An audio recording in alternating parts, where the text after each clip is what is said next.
నేను చాలా గొప్పోడిని, నేను చాలా జ్ఞానం కలిగిన వాడిని, నాకు చాలా డబ్బు ఉంది, నేను చాలా పలుకు కలిగిన వాడిని, చాలా అంతస్తులు ఉన్నాయి, మా బ్యాక్గ్రౌండ్ చాలా గొప్పది అని అంటావా? దేవుడు అంటాడు, అయితే పక్కనుండి అంటాడు ఆయన.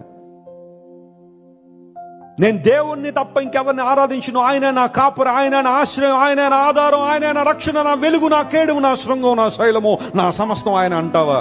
నువ్వు నాకు కావాలంటాడు. చెప్పలు కూడా దేవుని మహిమపరచను. You are the one I want. నేను వాడుకోవాలంటే, నేను నిలబెట్టాలంటే, నా మహిమ బహిర్గతం కావాలంటే, నా ప్రత్యక్షత లోకానికి ఇవ్వాలంటే, ఐ సీక్ హంబుల్ పీపుల్. వినయ విధేయతలు కలిగిన వారు నాకు కావాలి, దీన మనసు కలిగిన వారికి కావాలి. హెచ్చింపొద్దు. ఈ రోజులు ఎక్కడ చూడండి హెచ్చింపు హెచ్చింపు హెచ్చింపు. నేను లేకపోతే నేను లేకపోతే నేను లేకపోతే దేవుడు అంటాడు, అయితే పక్కన ఉండంటాడు. నువ్వు లేకపోతే గాడిదనైనా దేవుడు నిలబెట్టి వాడుకోగలడు, ఆయనకి అసాధ్యమైనది లేదు. వాడుకోలేదు ఆయన.